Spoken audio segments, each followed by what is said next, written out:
Imagine your entire world, built on love and trust, collapsing overnight.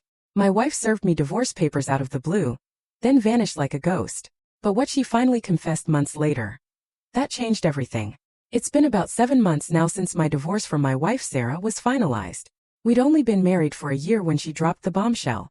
One day out of nowhere she just said she wanted a divorce. No explanation, no fight, just done. It hit me like a physical blow. I was absolutely blindsided. I remember feeling this hollow ache in my chest, trying to process how someone you shared your life with could just declare it over just like that. I didn't fight it. What was the point? If she didn't want to be with me, what was I supposed to do? Beg? I couldn't. It hurt like hell, but I let her go. The settlement took some time, but we split everything down the middle. I kept the house, and the rest of our assets were divided fairly. The expensive gifts we'd exchanged over our years together? We never even mentioned them. We just kept what we had. But then the truly bizarre part happened. Once the divorce was done, Sarah didn't just metaphorically disappear from my life. She literally vanished. She quit her job a couple of weeks after the settlement, without a single word to her friends or coworkers. No goodbyes, no forwarding address. She just left. Moved cities, changed her number. It was like she erased herself from existence here. I racked my brain trying to understand why she'd go to such extreme lengths. It couldn't have been because of me. After the papers were served, I barely spoke to her outside of legal necessities. Her friends, who were really supportive of me through everything, were just as stumped. They even came to me for help finding her, but we had no luck. It became painfully clear she didn't want to be found. I tried to move on. Or at least I tried to convince myself I was. The unanswered questions gnawed at me. How could she just wake up one morning and have no love left for me? It made no sense. But what was done was done. I accepted it, or so I thought, and started rebuilding my life. Then 7 months later, a knock at my door. My heart lurched when I heard my name. Sarah, the woman who'd ghosted everyone. I opened the door, a mix of confusion and trepidation washing over me. She looked awful. Gaunt, worn out, like she'd aged years. Before I could even say hello, she cut me off. "Where are all the expensive jewelry and gifts I gave you?" she demanded, her voice raw. I was stunned. After all this time, that's what she came back for? I told her I didn't have them. Her face twisted in anger. She accused me of messing around, told me to hand them over, that she needed them. That's when I told her the truth. Over the years, we'd showered each other with lavish gifts. I'd accumulated about $30,000 worth of items from her, and I had sold about $25,000 of it, donating the rest to charity. I needed to erase her. I needed a fresh start, free from all the painful reminders. By the way, if this story has you on the edge of your seat, please take a second to hit that subscribe button. You won't want to miss what happens next. She absolutely erupted, called me a gold digger, screamed that I had to get it back or give her the money. I just stared at her. Gold digger?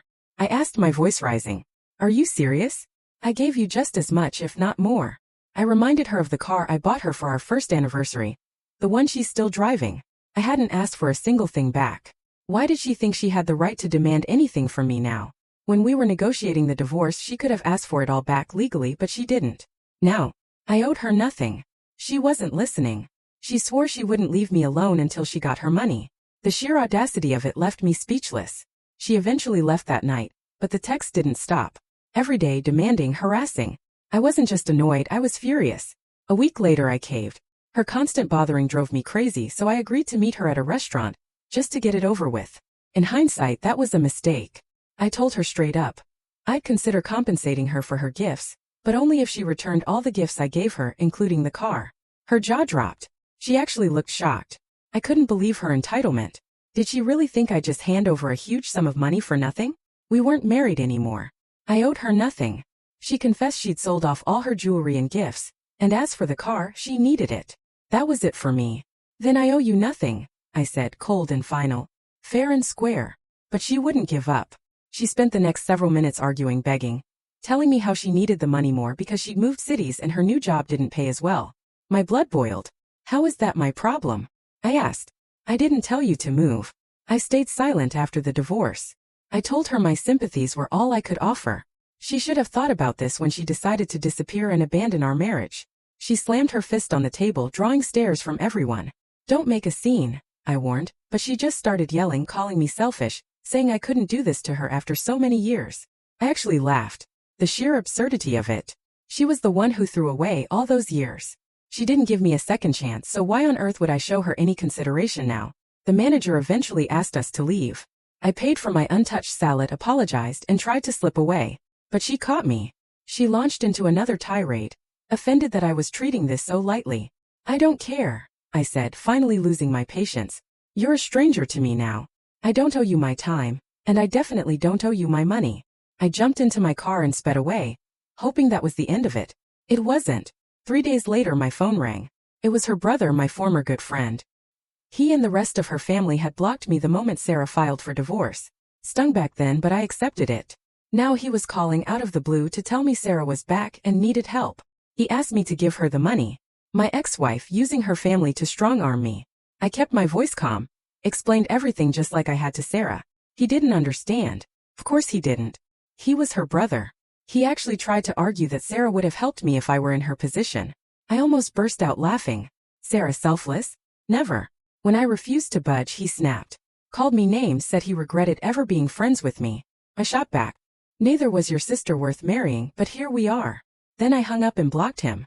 I was livid but also curious. Why was she so desperate? Her job paid well. Something felt off. I couldn't shake the feeling they were all hiding something from me. Something deeper than just a bad job. For days after that, a text message. 4 a.m. From Sarah. "Meet me one last time. Hear my side of the story before you decide." I was torn. Part of me just wanted to be done, but a deep nagging curiosity pulled me in.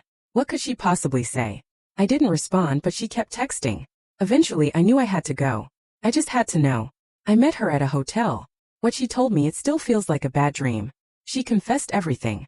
6 months into our marriage, she reconnected with a high school classmate at a reunion. She started an affair. An extramarital affair. Every moment after that, every loving word, every anniversary gift was a lie. I felt sick to my stomach. I'd suspected cheating, yes, but she denied it so vehemently, even let me go through her phone. I'd pushed the doubts away. Now my worst fears were confirmed. I'd been played for a fool. She moved to a new city with him. They bought a farm. A romantic dream that quickly turned into a nightmare. They knew nothing about farming, burned through their savings, and were now broke. And the kicker? They were expecting a baby. Together. This last resort visit was purely out of desperation for money. She was literally coming to me for help because her life, built on a foundation of betrayal, had utterly collapsed. I just sat there numb. The audacity of her cheating on me, building a new life with her lover, then coming back pregnant to beg me for money. I bought her a car for our anniversary while she was sleeping with another man. The rage, the betrayal, the humiliation, it was overwhelming. I stood up. I didn't say a word. I just walked out of that hotel room. She called after me, but I didn't look back. I drove home in a daze. The moment I got through my door, I blocked her number. My soft spot for her, every last shred of it, was gone. She deserved nothing but my contempt. But I knew she wouldn't give up. And I was right. She showed up at my house the next day. I let her in because I knew this was it. I was going to unload everything, then kick her out of my life for good. She actually had the nerve to say she didn't chase after me at the hotel because she wanted me to take my time. I didn't waste a second. My mind hasn't changed. I told her, my voice shaking with suppressed fury. If anything, your story has just solidified my resolve. You betrayed me, you lied to me, you built a new life on deceit, and now you want me to bail you out? This is your karma. What goes around comes around. I laid into her. Called her every name she'd called me at the restaurant, but this time I knew I was right. Selfish, gold digger, manipulative. Every single word rang true. She tried to argue, to interrupt, but I cut her off. You are done disrespecting me. I warned, my voice rising. Get out of my house, or I swear to God I will call the police. She scoffed, thinking I was bluffing. I grabbed my phone, and for the first time I think she saw the absolute, unyielding fury in my eyes. Get out! I screamed. She finally looked scared, cursed me, and stormed out. She was gone. Really gone this time. I felt light. Free. It was a bitter pill to swallow, to learn the truth about my marriage, but finally the truth set me free. And her desperate plea for help? It was nothing but the universe delivering a brutal dose of karma. It truly calls for a celebration. Maybe I'll open that bottle of wine I've been saving. I've shared my story, but now I want to hear from you. Have you ever experienced a betrayal so profound that it made you question everything you thought you knew about someone? What would you have done in my place? Let me know in the comments below. I read every single one.